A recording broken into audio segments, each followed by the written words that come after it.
So welcome to another Feature Fridays, and thank you again, York, for joining us today. Do you want to introduce yourself quickly? Yeah, I'm Jörg Lev, based out of Germany, and I work as a technical product manager for VMware. And for those who don't know me, my name is Guy Bartram. I'm Product Marketing Manager for the Cloud Director suite of products. And today we're here to talk about something that's been asked quite a few times by service providers, and is a very cool feature of Cloud Director, and that is the ability to provide a UI plugin into the Cloud Director UI. So really providing that one-stop shop, that seamless user experience to cloud providers, to their customers, where cloud providers can pin, service information, new services, whatever they wish. So, York, why don't you start by just explaining a little bit about the UI, how it behaves in this way, and what type of functionality is available? Mhm. Yeah, so the UI plugin extension is one of the extensibility framework for Cloud Director. So in earlier sessions, we already have seen other examples like where we can use vRealize orchestrator workflows and put them into the service library and then publish them into the tenant portal so that tenants can request these services. We have seen some API examples. For example, the container service extension is such an example of API extensions. And for the UI plugins, that's very powerful because that allows you to really create additional functionality, additional user interface screens directly in the Cloud Director portal. And again, it follows the big architecture of Cloud Director that we have for multi-tenancy and the separation between provider and tenant responsibilities. So we will see later in the demo when you create a UI plugin and you register and upload that to Cloud Director, you can selectively choose which of your tenants should have access to that plugin and to the functionality that the plugin provides. So that is a way for you as a provider, first of all, to increase the capabilities of the VCD portal. You can add additional functionality. You can connect other services that are beyond virtual machine hosting and org VDCs and things like that into the same provider portal. And you also can use that really to even create some business offerings and service offerings around that with the way to selectively enable the plugin access for different tenants. Cool. So this would be in previous to, I think it's 10.0, there was a hamburger menu drop down and you could select. Now it's in a horizontal toolbar, but Mhm. this is basically within the VCD UI. You then have a tab that you can select to take you to this plugin. So it is essentially Yeah. a screen within the VMware Cloud Director screen. Exactly. There are different hook-in points. Like you can create a new menu entry in this more menu. We will see that later in the demo, where you have the full screen available that where you can add your logic and your information that you want to publish there, or connect to information from any other system that you want to give the tenant access to. But there are also a few other places where you can add your information in there, including even some context menu entries for virtual machines. So it allows you to really create some new or link to new functionality from within the virtual machine or VM context.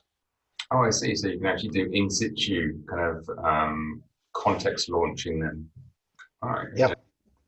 All right, so how would you go about sort of starting to look at, say if I wanted to, for example, publish a catalog of ancillary services that I had and give like the user a description of the services so they could read them before they, consume them in Cloud Director. How would I go about then starting to look at that? Yeah, so the first starting point is really to understand how the UI plugins work, what you need to do to create such a plugin. For that, we do have some examples on GitHub and the actual SDK that's needed to create a plugin for your own on GitHub. We will show that.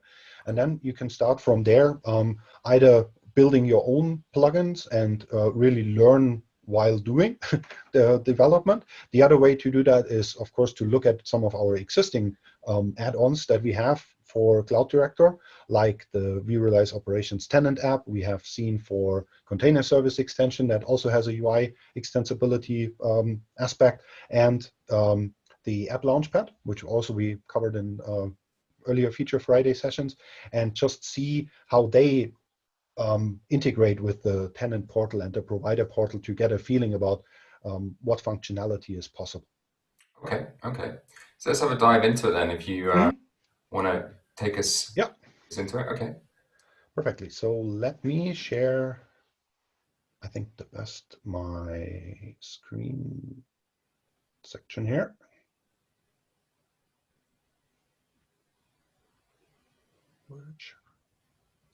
Okay, got it. It's quite small. Is there any chance of zooming in a bit on that? Yeah, let me check if that works. That's better. Yeah. I'm seeing part of the screen now, actually. And there you go. Perfect. Okay.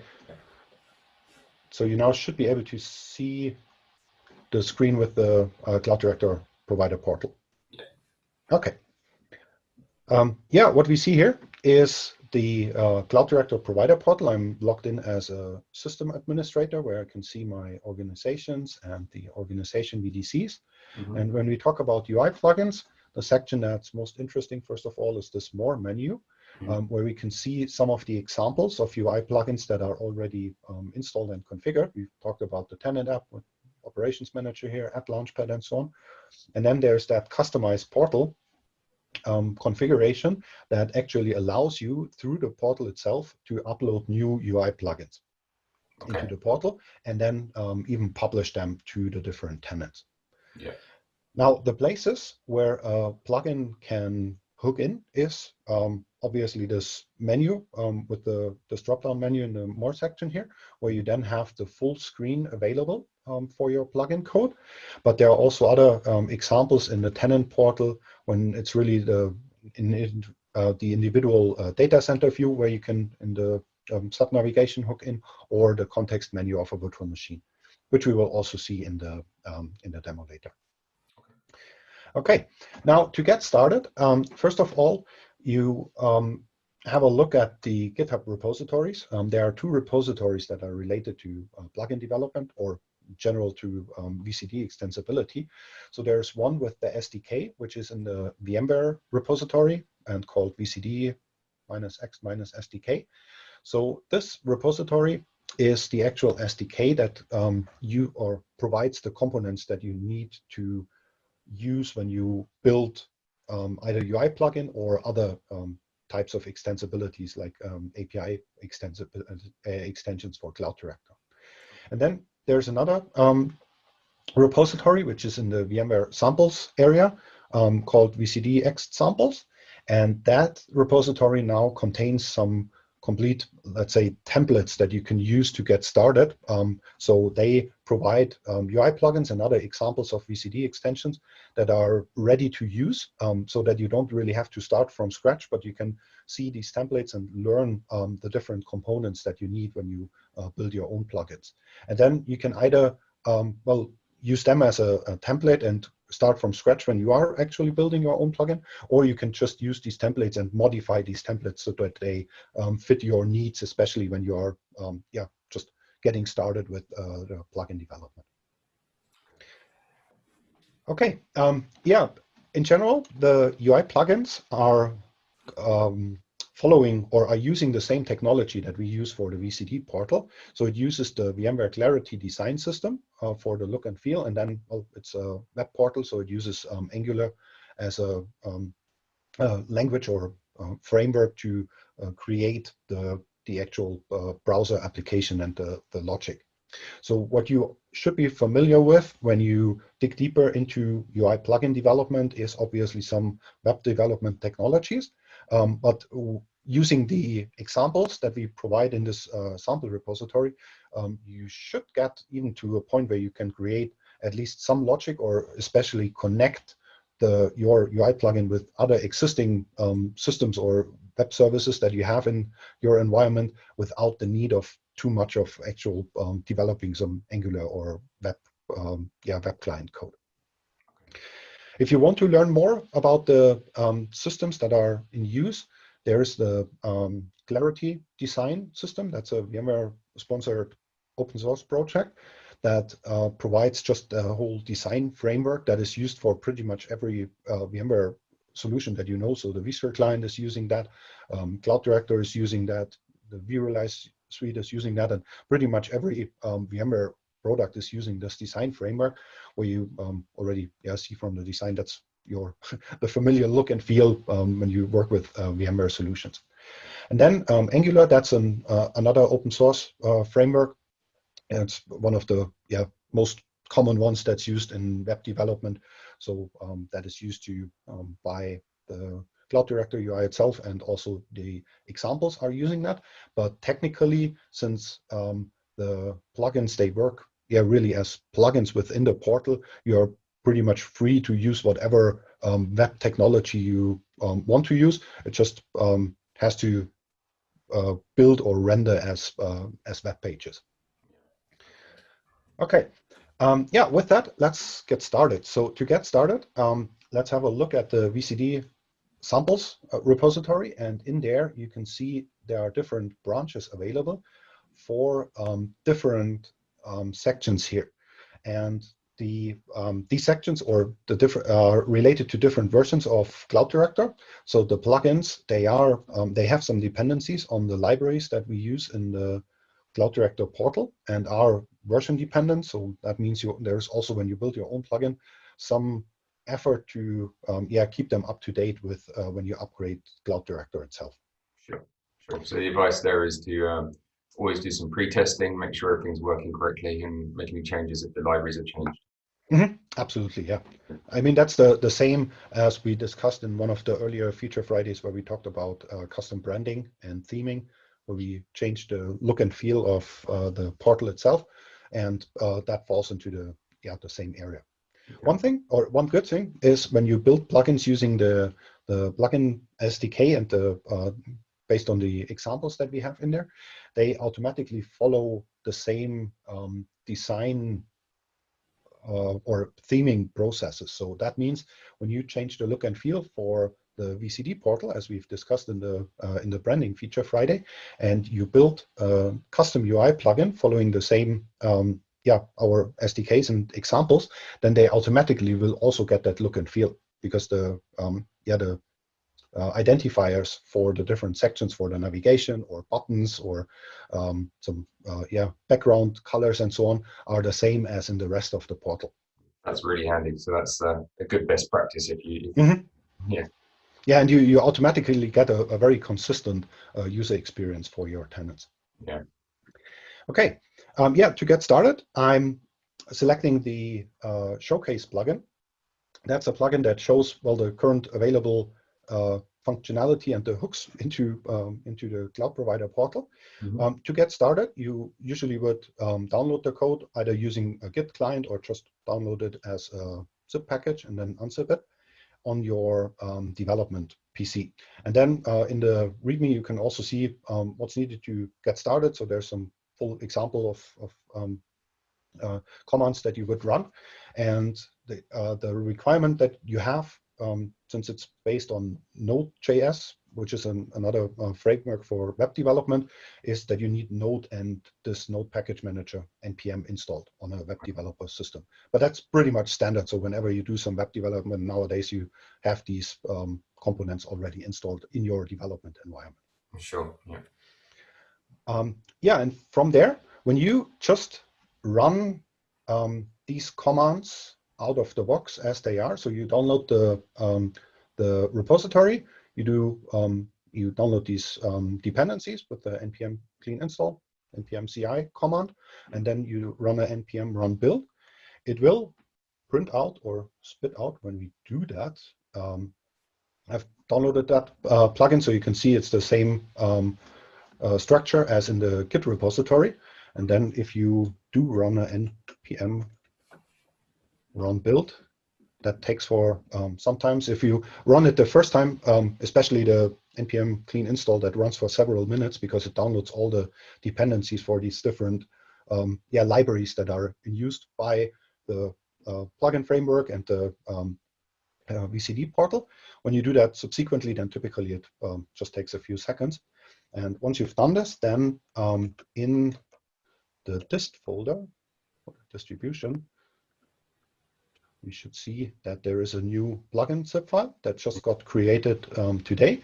And that plugin zip file is the one that you actually upload then to Cloud Director. Yeah. So from there, in my case, I just, since that development environment is a different system, I have to just copy it somewhere else. Hmm. Give me just 1 second so that we really follow the whole process. And then I can go back to my browser where I'm logged into Cloud Director in the plugin section, and then upload the plugin and select the plugin file, which is now in this folder. And we should see when we select the plugin zip file, that's the same date from today when we record the session. So it's really the one that I just built. Open that one, and then the plugin zip file that contains a bunch of different content in this single file. So the whole plugin, to make it easy to deploy plugins and to share it with other, we as VMware want to share it with our partners and customers. Other OEM partners that hook into VCD also want to share their plugins in an easy way. So it's just a single file. And that file contains a manifest file with all the metadata that helps to identify the plugin and the actual plugin content. So the application or the UI logic that and the different screens and the HTML pages for the web interface of the plugin. Right. Okay, so I did select the plugin file. In the next step, I already can select if the plugin should be scoped and visible for the provider portal, for the tenant portal, or both, and I can publish it to tenants. And this bit here, the scope and publishing, that's default for any plugin, right? That's Cloud Director. That's not the plugin saying that. Okay. Mm-hmm. Yeah. Right. And in my case, of course, you can change these settings afterwards. So I will just leave them with the defaults here and then finish. And now technically that zip file gets uploaded to Cloud Director and then registered in the plugin registry. So we now have a new entry here with the Showcase plugin. Yeah. And we can see the current details. If you when you develop the plugin, you do that very often. So you delete it again, use a new version of the plugin with some changes in there, and then you upload that and publish it. So to publish a plugin, just to show what it does in my case, I'm going to publish it to the tenant T3 here. And that's now, from a business perspective, when I manage to upsell my tenant T3 to that functionality, and I want to enable that functionality for this tenant, if it's an additional service. Of course, it's for something that you want to provide to all tenants. There's also that checkbox where you can automatically then publish it to all of your tenants. Okay, and with that, I'm going to switch over to the tenant portal. Let me just log out here to really show that we are logging in as T3 admin now into the tenant portal of Cloud Director for tenant T3. And this, just in terms of functionality, I mean, the plugin could be, very simple web pages, information, or it could be a complete, orchestration app that is then calling out to other systems and pulling data back. It has a dynamic nature to it, correct? Yeah, absolutely. So you can have different, let's say, flavors of plugins. Some plugins that you might want to build are just showing information that is visible in other places in the VCD portal. That would be something that you create, for example, for status information, where you have just some status update of the infrastructure, or want to notify people if something is wrong, or if there are some outages or some planned maintenance windows, something like that, to notify them. Mm-hmm. Then other plugins might relate to functionality or to objects that are visible through or accessible through the Cloud Director API. So if you want to add some or relate to some additional information for like virtual machines that have backup jobs configured, or some additional reports or services that you want to offer for certain VMs, then or vApps, that typically talks back to VCD API itself. And then the third way is really to build a plugin that talks to a separate endpoint, to a separate system, like for example, a ticket system, and really does API calls to that ticket system and then gets tickets for a particular virtual machine or for a particular tenant and show that in the VCD tenant portal. Got it. So lots of functionality available there. Okay. Okay.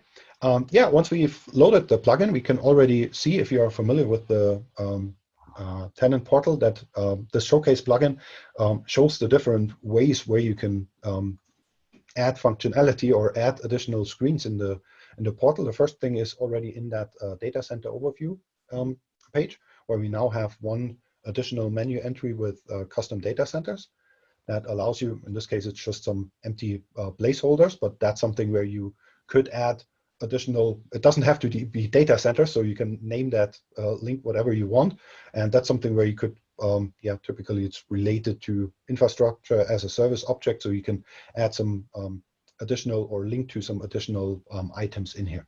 And these items can be either hard-coded, so if it's a static screen, but typically these are items that you, with some sort of fetching logic, get from an external system to get a list of items. Okay, that's great. Yeah, another place where you can hook in is into that more menu, where we now have a showcase plugin entry. And that is now something that the first two entries are out of the box. The third one is something that I added. I will show in a second in the code. But if you just use the out-of-the-box showcase plugin, it has some example for the sub-navigation on the left-hand side, how you add some additional navigation points here with a status that has, well, some logic in there because it shows the actual time of date when you start the page, and some other status that might be received from some external system, for example. And it also has some example for just static content that you add in here. For example, some additional terms and conditions, or I don't know, something where you have special offers or that you want to advertise here, or some links for further documentation where people or other links to other portals where you just provide some sort of a reference to other resources.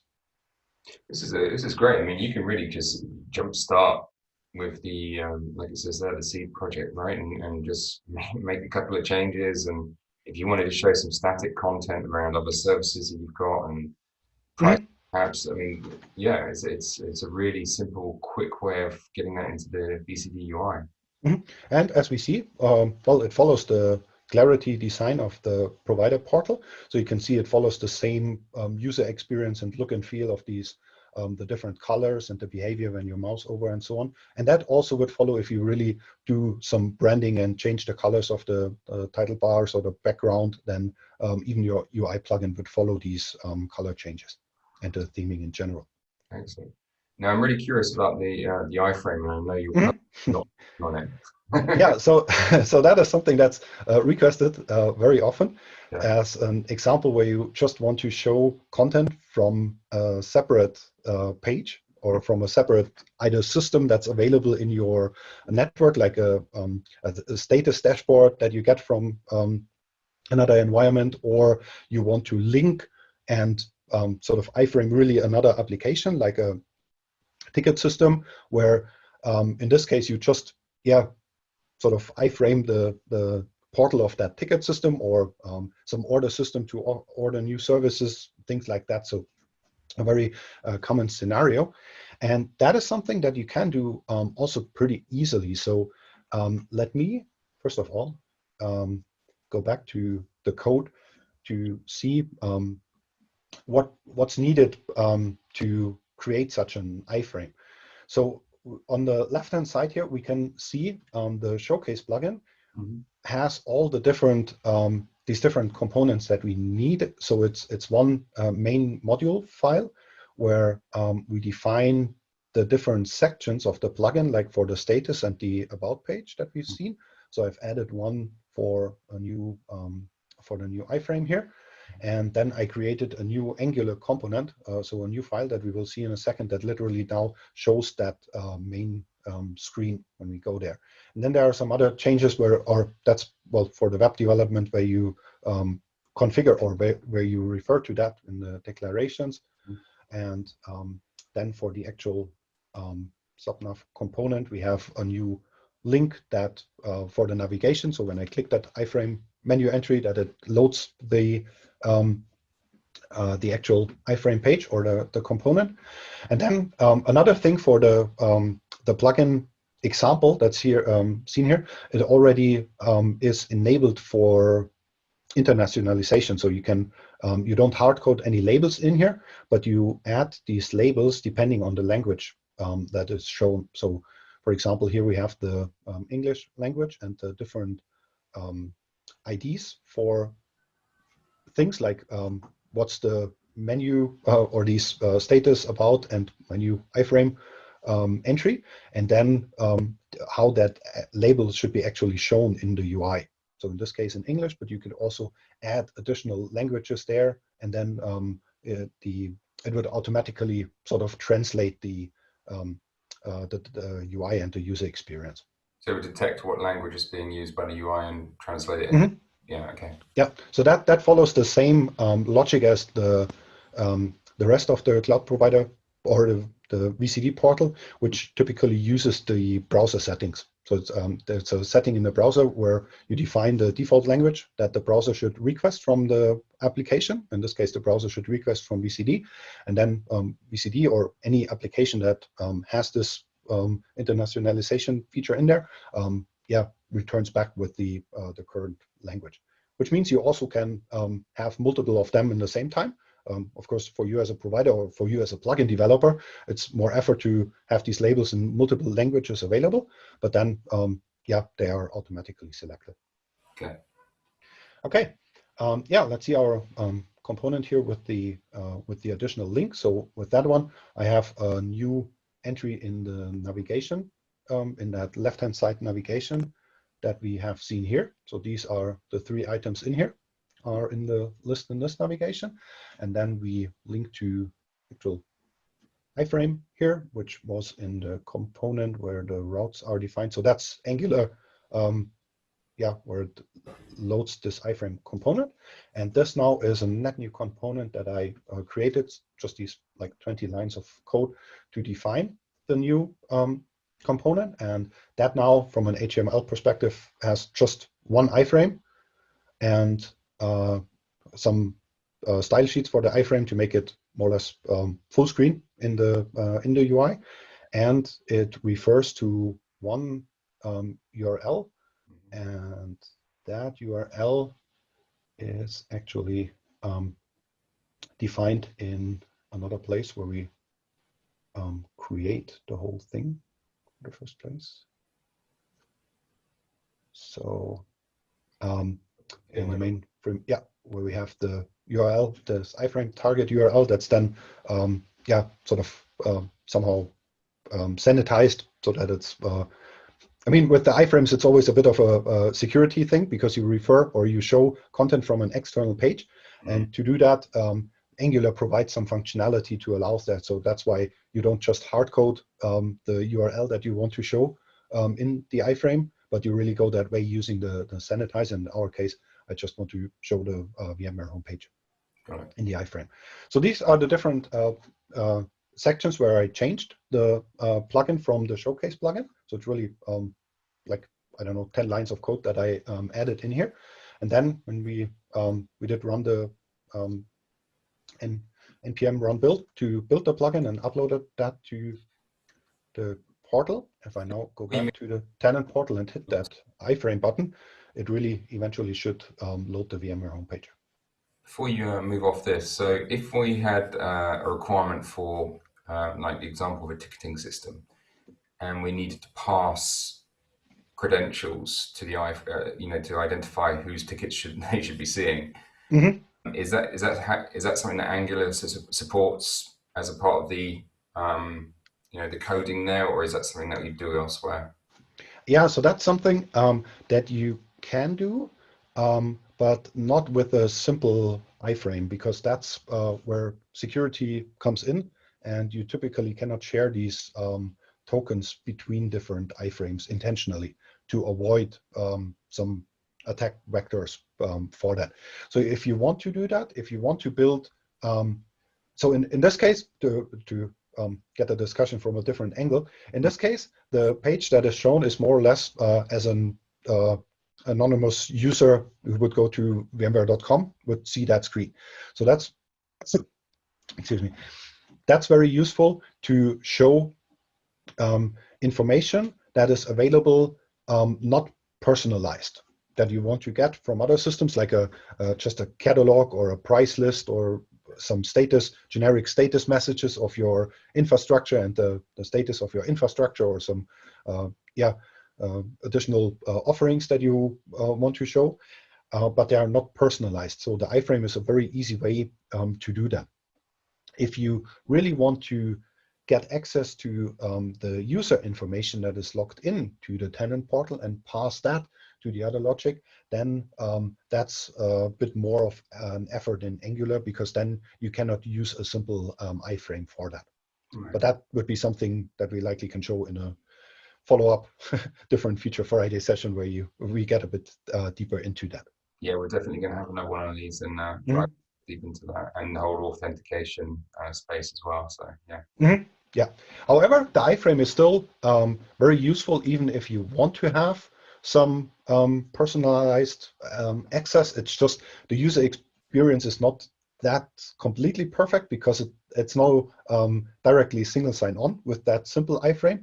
But of course, if the page that you refer into here has some things like a login available or things like that, that would still work. You just sort of go from there, and then the user has to log in again, or it opens up in a new tab or things like that. So that really depends on the on that page that you load. So you still can refer to personalized content here, but it's it's a referral rather than really taking the user token from the VCD portal and automatically log into that other system. That's something that needs some more development effort.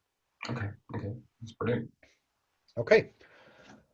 So that's with the iFrame that's shown here. We can see typically for web development, you would have to play around a bit with the styles to get the positioning right and to make it really look and feel in a perfect way. Also, on the other hand, if you just want to show an iFrame with a full screen, you don't need to have all that navigation on the left-hand side, for example. That would also be something where you just simplify the code and look into the Angular code as well, and sort of remove what you don't need here to really fit it to your needs and what you want to show. Sure. And just if we just step back a minute to the data center tab, where you were able to see, I think, the other SDDCs, the custom data centers. So how does that functionality kind of look in the code? Because that's one bit we haven't looked at. Yeah, so that is something with the custom data centers. In this case, the tiles are hard-coded in the Angular component, but you still can have some logic, so you can have some links in there and some drop-down fields in there, and they should follow, just from a user experience perspective, they should follow, of course, the same navigation style and usage style that we have for the out-of-the-box functionality in the tenant portal. And now let's see how where we have that. So in the Showcase plugin, there's a different folder available with the data center overview, again with these 3 typical Angular files with the Angular component, the the TypeScript file. So that's the JavaScript file that has here these 3 hard-coded tiles with the information. So you can see this is JSON data, that here it's hard-coded, but that might be something where in an Angular application you have a REST client component that then does a REST call to some external system and gets a list of all tickets in JSON format, for example, and then you would use the JSON response from this external system in the variable, and then publish it into the UI. And then we have the corresponding HTML that now uses these IDs for the different things where you can loop through that array of, in our case, hard-coded SDDCs, but loop through that array of tickets, for example, and extract information and then really show it in some sort of a table view or a tile view, according to the Clarity design. Yeah. Okay. And then the SAS file, that's just to define style sheets if you want to, for size and positioning and so on. So that's for the data center overview page, which also, by the way, to get there, you have to link it again to in the overall module. So when we have a look at the main TypeScript file, it's where the things are defined here. You have to do that, and the main subnav plugin, I think, also refers to these components somewhere. So that's something where you just have a referral to that. Okay, that's the data center actions, and then not the data center actions, the data center view here. And by the way, you can expect that in future we will add, in future VCD versions, we will add more hooks that are available on other pages as well, so that you really can add some more logic and place that into the place at the portal where it's needed and where it's used from a user experience. Yeah. Very cool. Okay. Let's have a look at the applications, so that the virtual machines that we are running here with the VMs and the applications. And we have seen as a third way to use UI plugins to hook into the actual portal is the context menus here. And that's very important, because that really allows you, in the context where I'm working with a vApp or a virtual machine, to have some additional functionality in here. So you can see in our case, the showcase plugin is for some backup restore functionality. You can see that there is a new menu entry here that otherwise would, in the standard menu, is not shown. And this is where you can define, just increase that a bit here.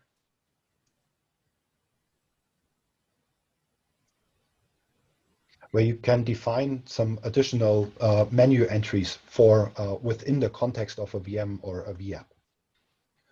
And they also should be visible if we really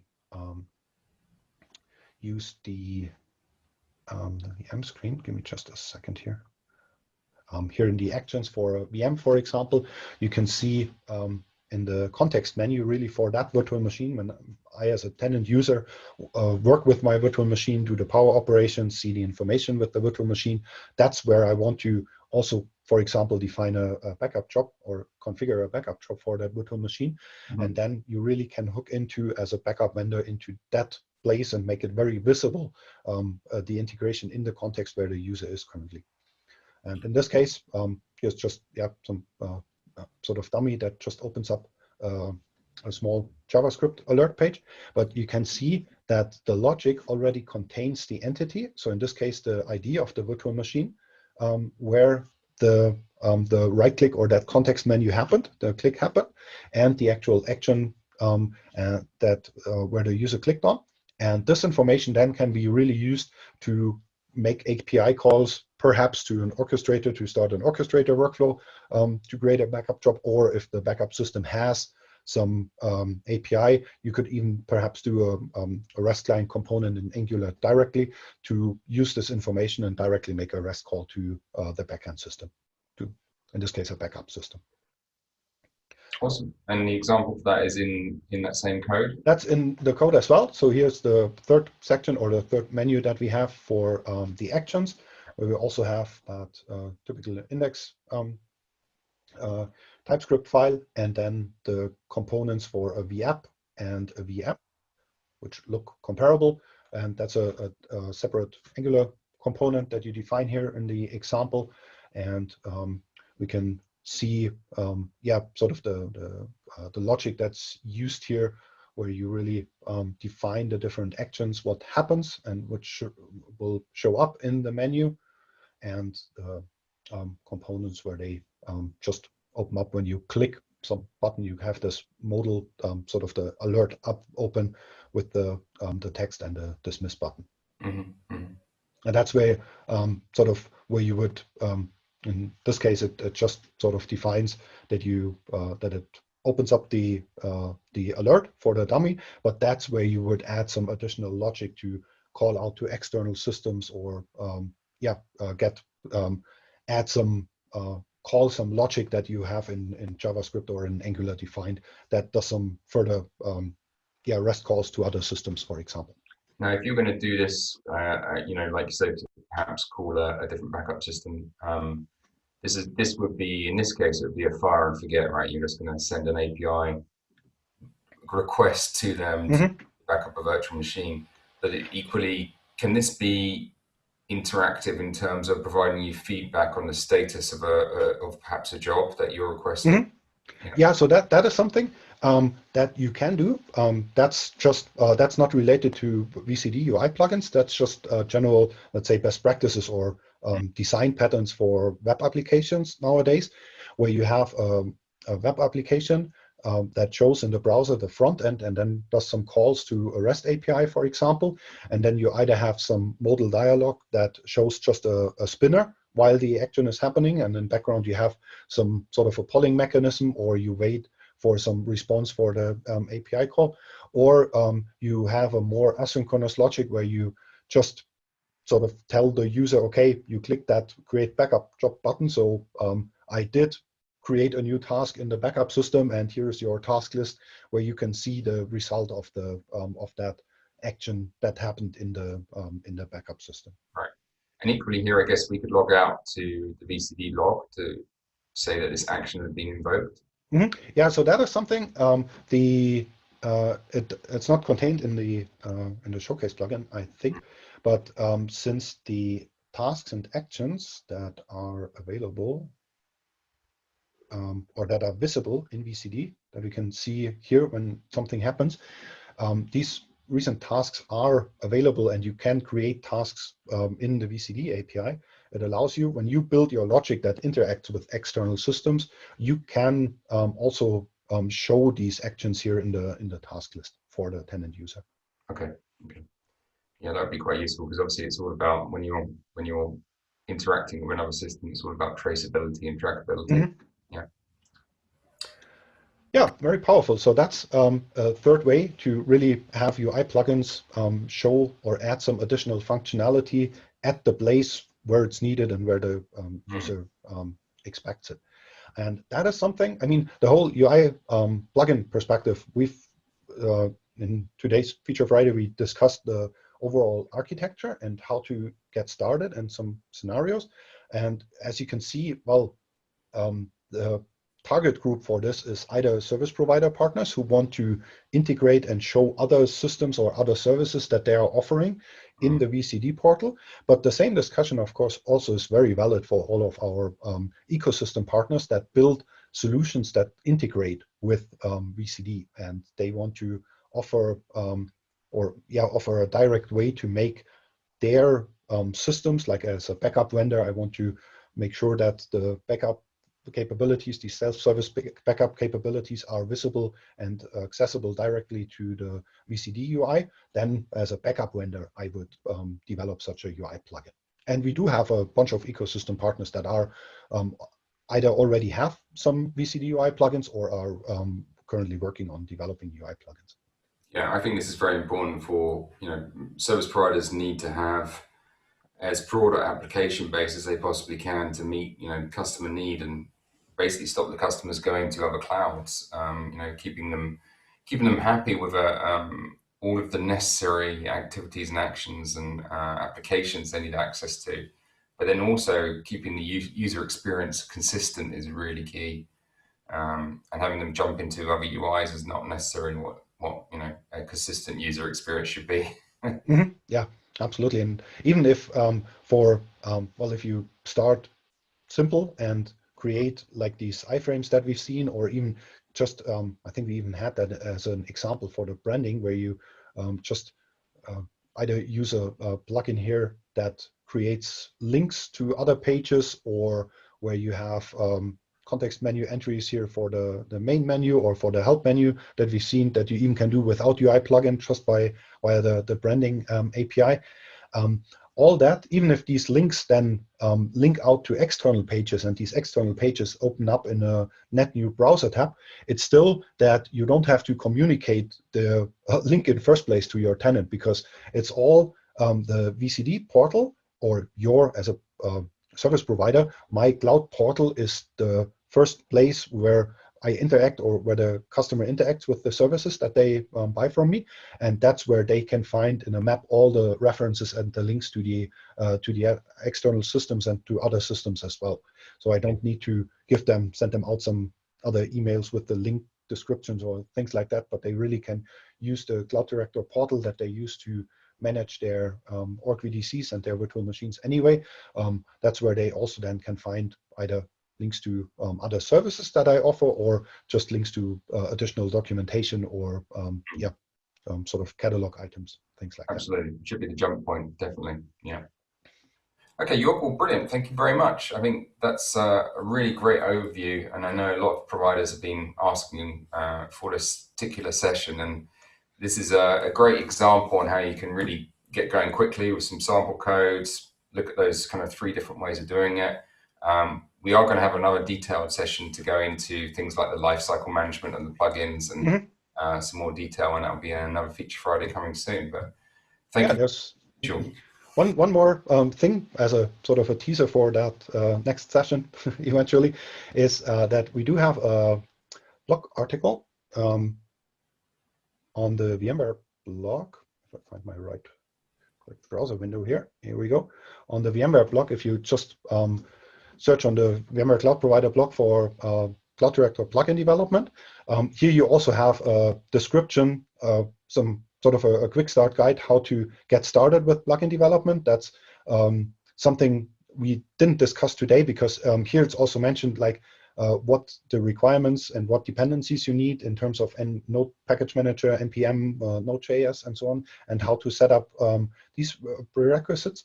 And it introduces a very nice plugin development environment that helps you to just be much more efficient when you develop plugins, because you don't even need a full VCD installation to get started with that. So it's some sort of a sandbox environment that behaves in the same way as a real VCD installation would behave, but it helps you to get to a place where you just can develop your plugins in very, very quick iterations in a development environment, without the need of always building the plugin, uploading it to the real VCD, publish it to tenants, and so on, to see small changes where you fix the typo in some text, for example.